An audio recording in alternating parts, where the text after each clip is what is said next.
Hello, dear students, this is Eva. So today we are going to read one of Howard Becker's texts in Tricks of the Trade, his classical book, published in 1998. We are going to read the part called Turning People into Activities. So it's page 44 and 46 of the book. Here are the questions I want you to keep in mind. So I want you to sum up Howard Becker's main point. I want you to look for this vocabulary. What's the English for ne pas respecter la loi, les règles, and l'expression inverse, and the contrary, sorry. What's the correct spelling for the English word meaning analyse? I want you to find the term meaning un raccourci. What's the English for faire une typologie? You will see that Howard Becker uses two expressions, and I would like you to pay a close look, to pay attention to Howard Becker's style of writing and to try and qualify it.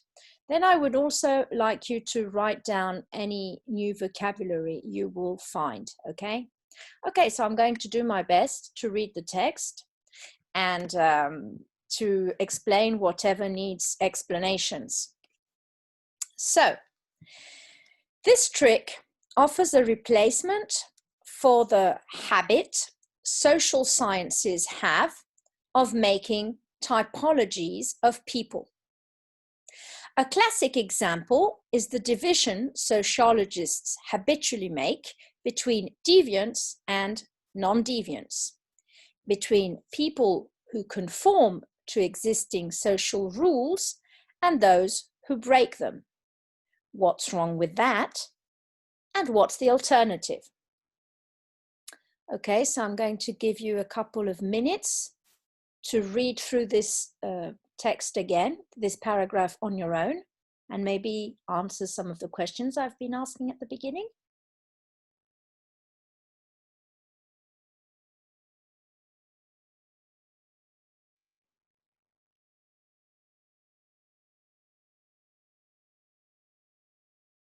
Good.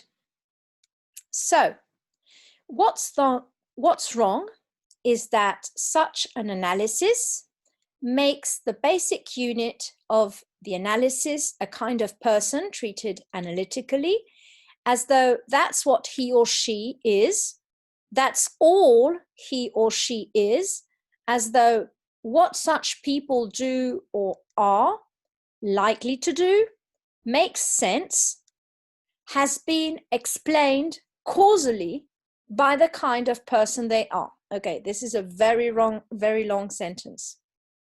So let's read it again in our minds.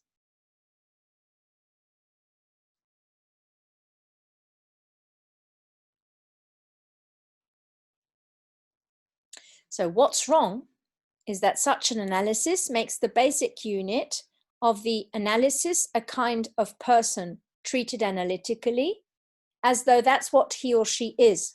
That's all he or she is. As though what such people do or are likely to do makes sense, has been explained causally by the kind of person they are. Analysts do this with psychological types, but also types based on social characteristics, class types, ethnic types, gender types, or occupational types, as well as introverts and extroverts, deviants, as well as psychopaths. Please have a look at the spelling of characteristics. Okay. I had asked you one question about the spelling of analysis.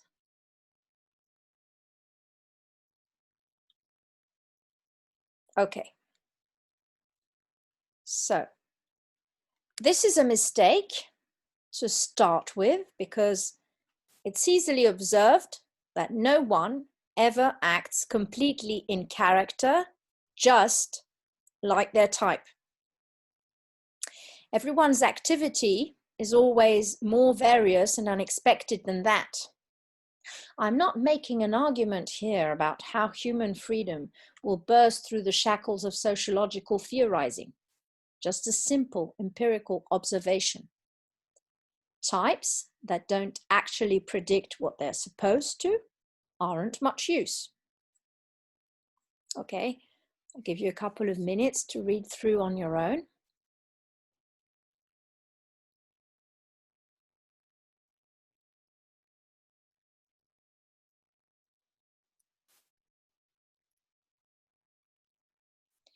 Okay, shackles is something that is put on prisoners' feet, okay, sometimes slaves, so that they can't move, okay? That's what shackles are. So here, Howard Becker is using a metaphor, and Howard Becker doesn't like using metaphor, so it's interesting, and it's interesting to note it. Okay, next paragraph.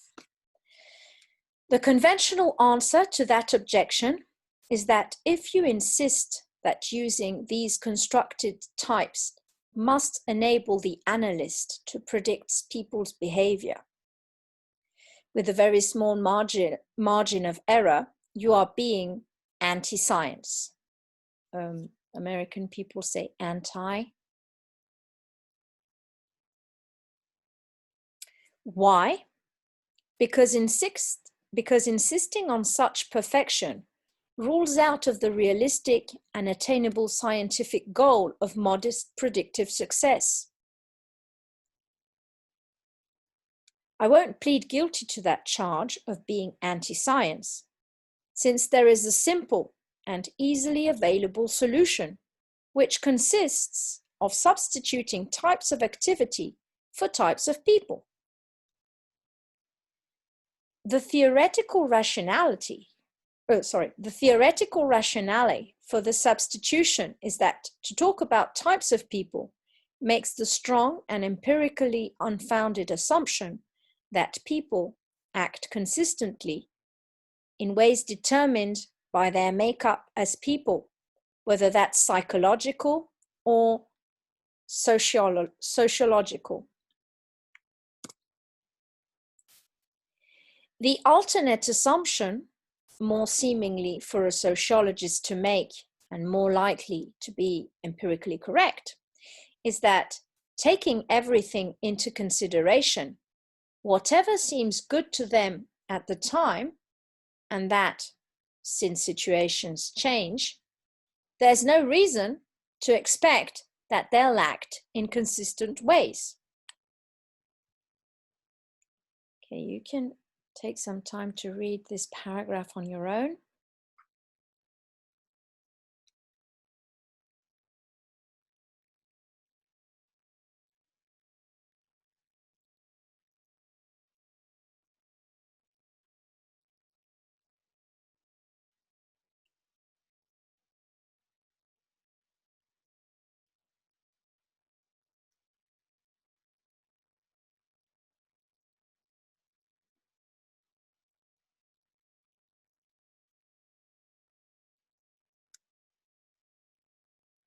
Okay.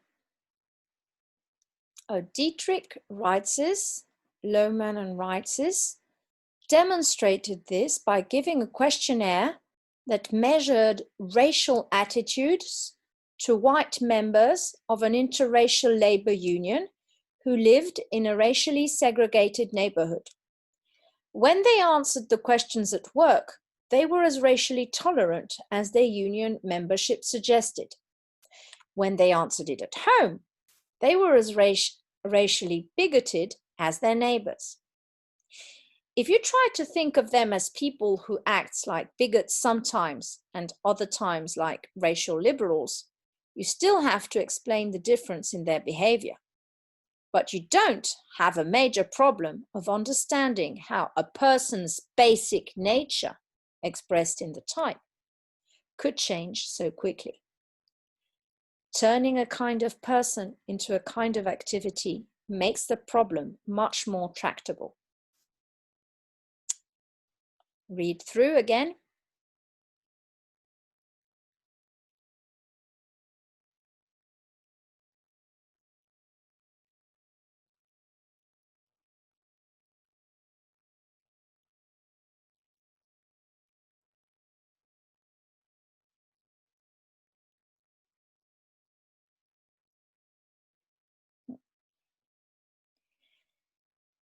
So, the kind of solution to such a problem you can more reasonably expect to find is that activities will be responses to particular situations, and that the relations between situations and activities will have a consistency that permits generalization.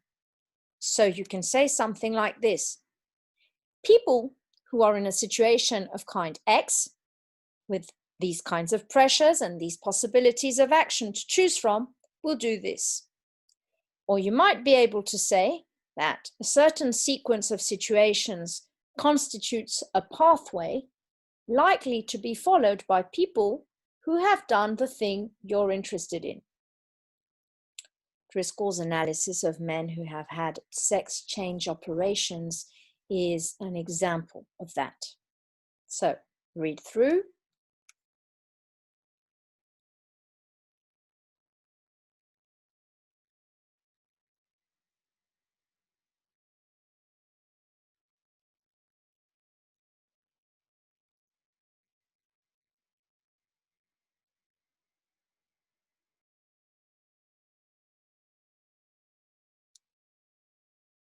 Okay, Lynn Smith's study of opiate addiction, addiction to opium, to which I've already referred and will again, embodies this strategy.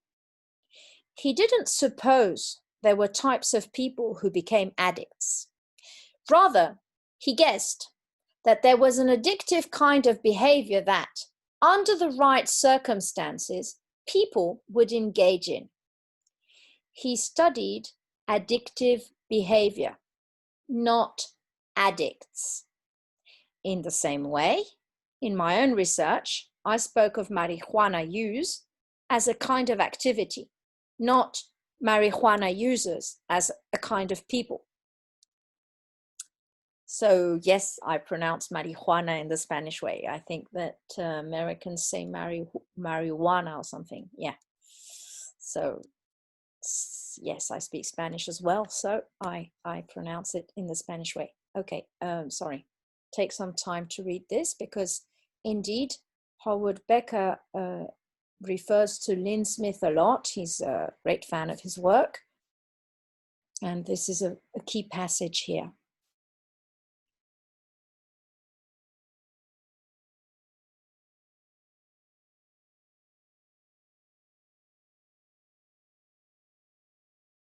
Okay, now he's going to explain something interesting. Having said that, I have some explaining to do. Both Lynn Smith and I talked, as everyone else does, of kinds of people. In fact, he did write about addicts and I did write about marijuana users. But we used those expressions as a kind of shorthand, a way of noting that some people engaged in these activities in a more or less routine of regular way. We meant readers to understand, though they often didn't, that these usages were shorthand and that the subjects of our research were just ordinary people who happened to do these particular things a lot. Okay, read through again, please.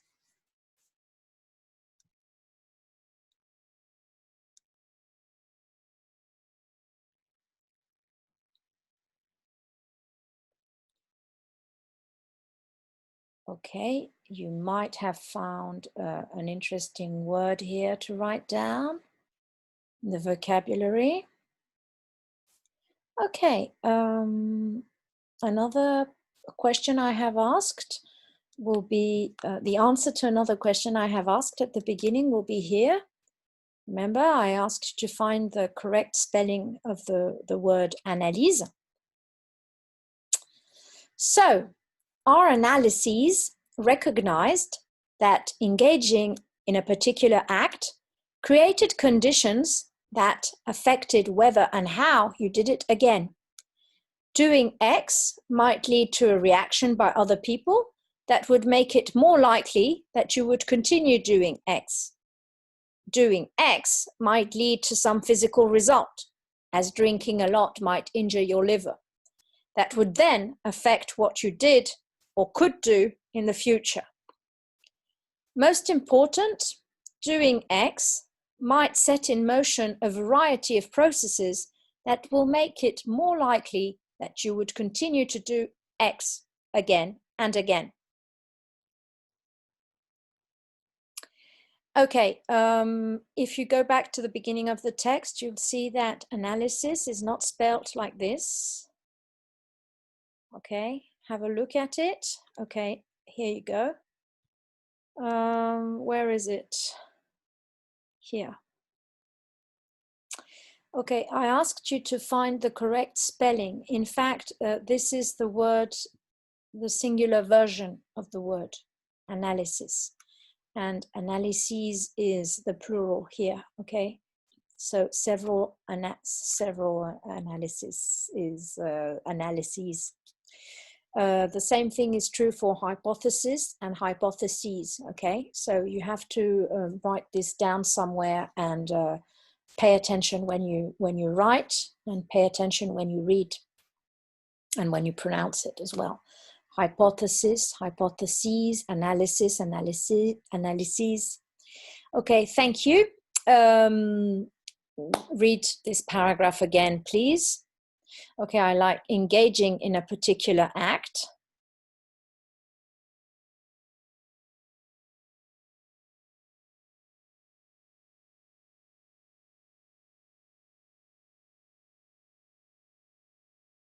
Okay, note this expression might set in motion a variety of processes that would make it more likely that you would continue to do X again and again. You know, when I learn languages, I always like to learn some sentences by heart. I would learn this one, for example. Okay, next, the last paragraph of this chapter. Typing people is a way of accounting for regularity in people's actions. Typing situations and lines of activity is a different way. Focusing on activities rather than people nudges you into an interest in change rather than stability, in ideas of process rather than structure.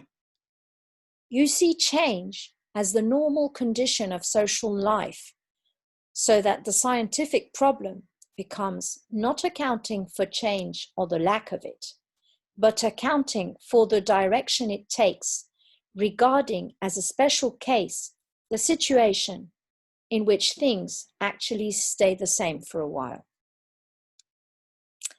Okay, I had asked you for what was the English for faire une typologie. So typing people is one way, and I think that making typologies of people, okay, so you can use both. I think these two words, these two expressions are very important for you.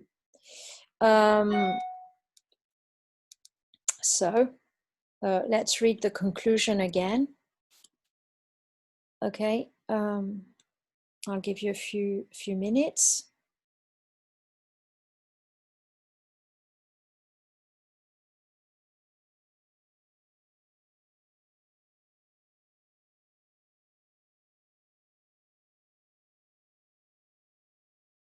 Okay, of course, if we were in a normal class, it would be very easy to interact, but I want to say something about this. In fact, when I was analyzing my students' work online, I took one activity and I said, okay, these students are the students who don't like writing down things. Or who like skipping activities, pretending they are doing an activity, but they are actually skipping it or writing something, some nonsense, just to not have, not to leave anything blank. And I called them the strategic students, the students who pretended to do the activities.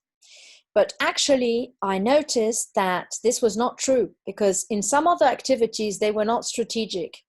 So I think that what Becker is saying here is kind of the same thing, that if you look at people, you should not take their behavior for granted and start calling them, for example, like I did, like the lazy ones, just because they had been lazy in one activity. So this was a very useful text for my own research, and I hope it will be useful for your own. For now, you can write down the new vocabulary, okay? Here at the beginning, I asked, so I think that we have everything. Ne pas respecter la loi, les règles. Those who conform to existing social rules, to conform, and those who break them. The opposite of not conforming to a rule, not abiding by law, for example, is breaking the law or breaking the rules, okay? The correct spelling for analyse, as we said, analysis, and, and the plural, analyses, okay, singular and plural. Shorthand is a raccourci. Faire une typologie, making typologies of people or typing people. So have you found that Becker's style was complex? Was it accessible? Okay, it's up to you. It's it's your turn, to qualify his style of writing. Okay, thank you. I hope you have enjoyed this text. This is a very, very well-known text. So it's called Turning People into Activities. Thank you very much, students, and bye-bye. Read it over again and again. Learn it by heart. Listen when you're in the metro, when you're cleaning your house. It will be extremely helpful. Bye-bye, and see you on the next text.